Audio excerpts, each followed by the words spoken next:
Welcome to your channel Preparation for All #64. Dear learners, it is your channel. তোমরা যারা West Bengal state ইউনিভার্সিটির 4th সেমে পড়ছো, যাদের English মিল আছে, আজকের ভিডিও তোমাদের জন্য।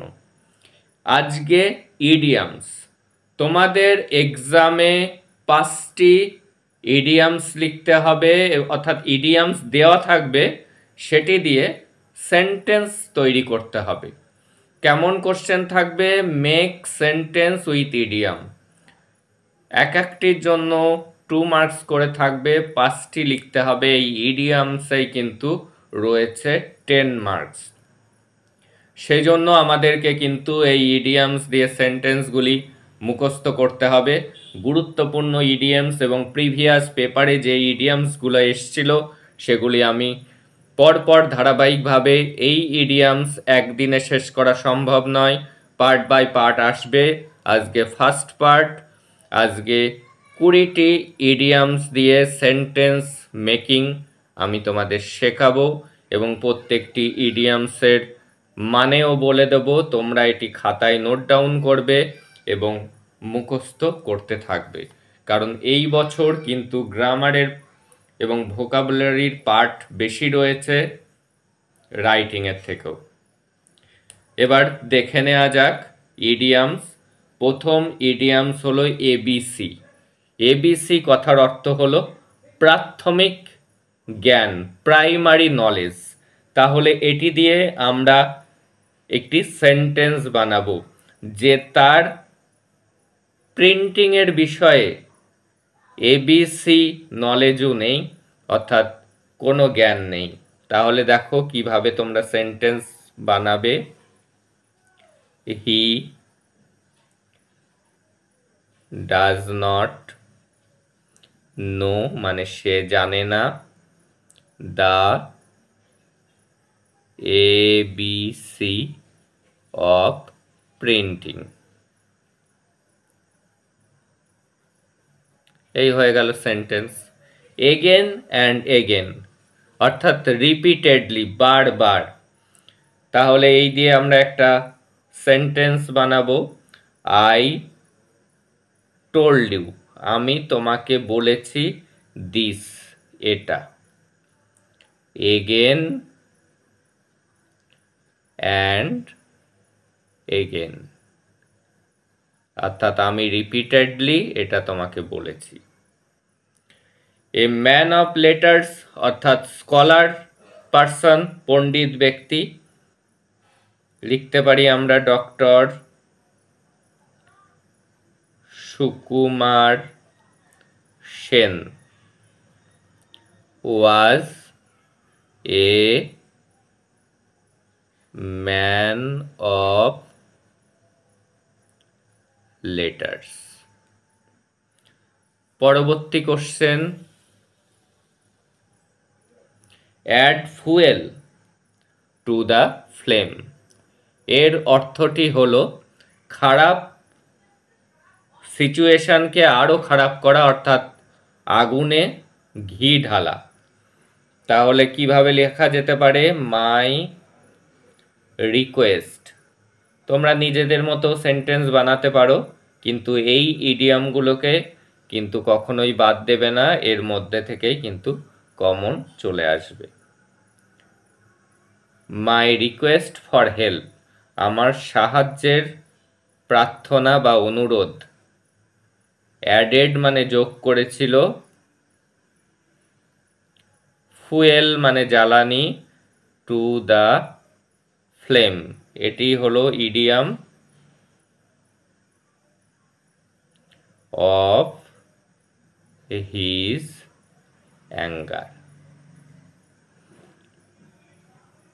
আমার রিকোয়েস্ট, সাহায্যের রিকোয়েস্ট, তার রাগে ঘি ঢালার মতো, তাতে সে আরও বেশি রেগে গিয়েছিল।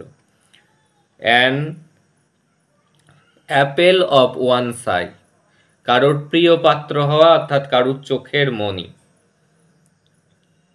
মাই সিস্টার, আমার বোন। ইজ হয় the Apple of my father. ধারাবাহিক সাজেশনের ভিডিও পেতে এখনই চ্যানেলটিকে সাবস্ক্রাইব করে নোটিফিকেশান অন করে রাখো for your better result in the exam. পরবর্তী ইডিয়াম অল অ্যান্ড সানড্রাই, কথার অর্থ হলো এভরিওয়ান, প্রত্যেকে। তাহলে কি লেখা যেতে পারে? হি হেল্পড, সে সাহায্য করেছিল, অল অ্যান্ড সানড্রাই অর্থাৎ সবাইকে।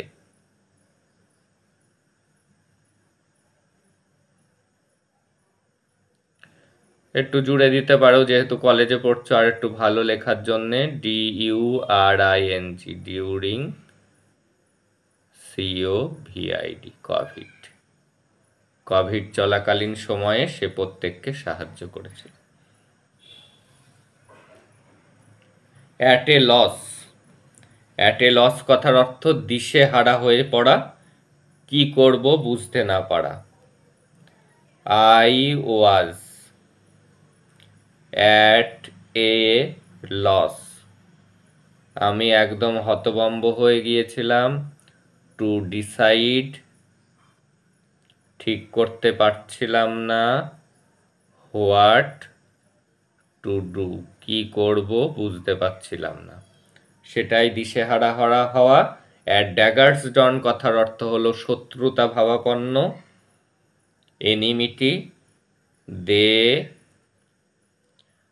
আর at daggers, DAGGERS, daggers drawn with each other, তারা একে অপরের শত্রু। পরের কোশ্চেন অর্থাৎ idiom at the 11th hour, মানে একদম শেষ মুহূর্তে। লেখা যেতে পারে হি কেম, সে এসছিল, at the 11th hour.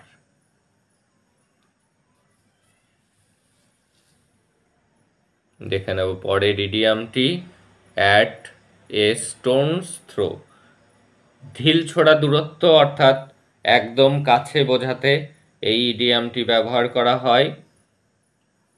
The school,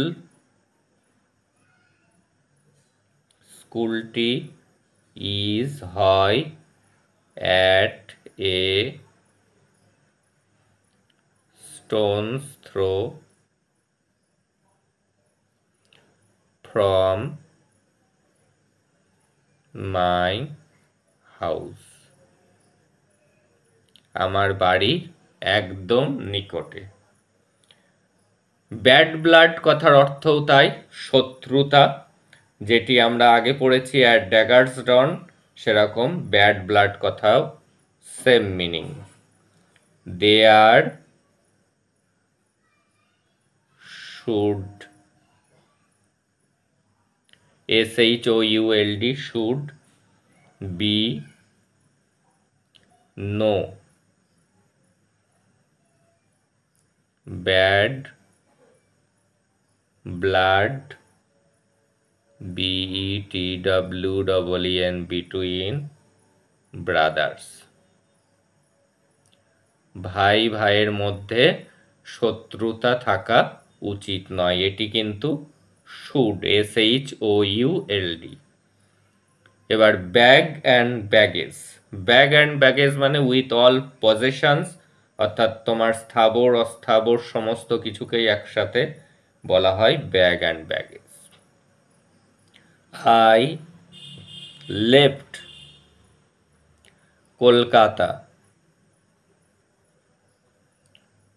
bag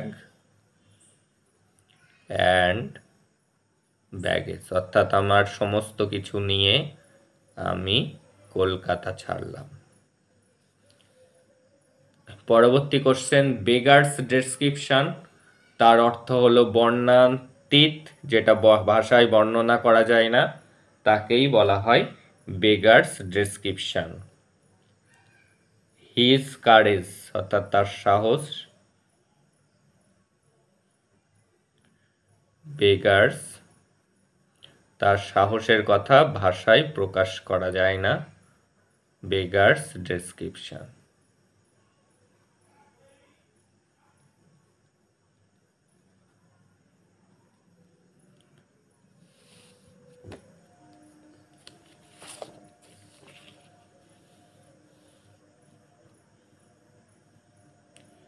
এবার দেখে নেব the black sheep.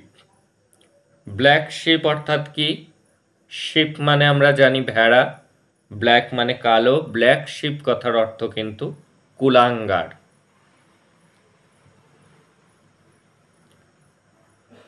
Ramu is the black sheep of his family। কি বলা হলো? Ramu is the black sheep of his family. Ramu হলো তার পরিবারের কুলাঙ্গার। এবার break the ice. Break the ice কথার অর্থ হলো নীরবতা ভাঙা। অনেক সময় চুপ, কোনো কথা বলছে না, তারপরে নীরবতা ভঙ্গ হলো, সেটাই হলো ব্রেক দ্য আইস। লিখতে হবে অ্যাট লাস্ট, অবশেষে।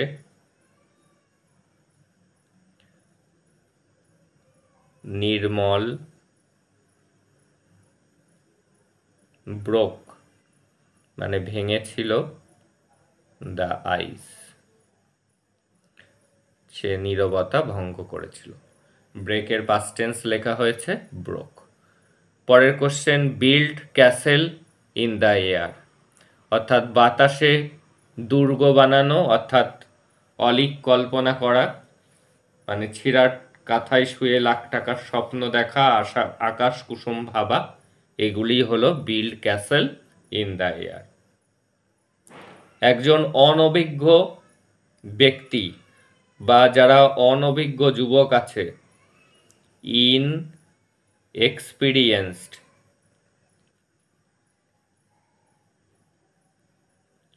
ইয়ং ম্যান, অনভিজ্ঞ যুবকেরা। অফেন মানে প্রায়। বিল্ড মানে বানায়। Castle CASTLE in the air, তাদের স্বপ্নটা বড় বড় থাকে, যেটার সাথে বাস্তবের কোনো মিল খুঁজে পাওয়া যায় না। বার্নিং কোশ্চেন মানে জ্বলন্ত প্রশ্ন, সবসময় চর্চিত যে কোশ্চেন তাকেই বার্নিং কোশ্চেন বলে। হাউ, একটা সাম্প্রতিক ঘটনা উপরেই বলছি, হাউ টু স্টপ, কিভাবে থামাবো, থামবে। Corruption CORRUPTION,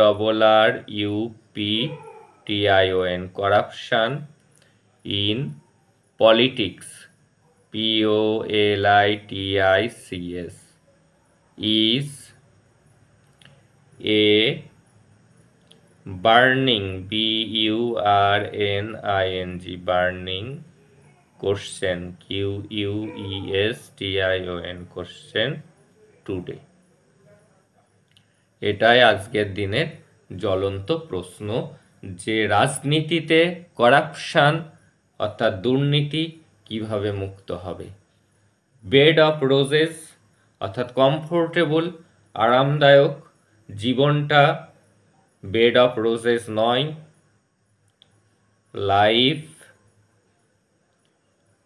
is not a bed of roses, জীবনটা আরামায়েশের নয়, বাস্তব বা জীবন অনেক বেশি কঠিন। দেখে নেব পরবর্তী question, by leaps and bounds কথার অর্থ হলো দ্রুত বা র্যাপিডলি, র্যাপিডলি মানে দ্রুত গতিতে। ভারতের জনসংখ্যা আমরা জানি দ্রুত গতিতে বাড়ছে। জনসংখ্যার ইংরেজি population, POPULATION। In India is বেড়ে চলার ইংরেজি ইনক্রিজ, INCREASING, ইনক্রিজিং বেড়ে চলেছে। কিভাবে? লাফিয়ে লাফিয়ে, বাই লিপস অ্যান্ড বাউন্ডস, অর্থাৎ দ্রুত গতিতে। আজকের ক্লাসের লাস্ট কোশ্চেন, আজকে 20 সিরিয়াল নাম্বারে শেষ হচ্ছে এবং পরের দিন 21 থেকে আবার আমরা আরও 20টি গুরুত্বপূর্ণ ইডিয়ামস দেখে নেব। তোমরা এখনই চ্যানেলের সাথে যুক্ত হয়ে যাও যদি এই সেমিস্টারে ইংলিশ মিলে ভালো মার্কস তুলতে চাও।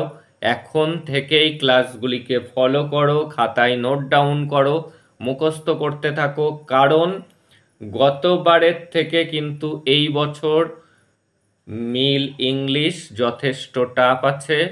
গত বছর আনসিন ছিল, অনেক রাইটিং ছিল। এই বছর কিন্তু গ্রামারের সংখ্যা এবং ভোকাবুলারির সংখ্যা বেশি। তোমরা যদি এগুলি শেখার বিষয়, তোমরা যদি এর প্রথম থেকে গুরুত্ব না দাও, তাহলে কিন্তু এক্সামে মুশকিলে পড়ে যাবে। Last question, caught red handed মানে হাতে নাতে ধরা পড়া। The thief was caught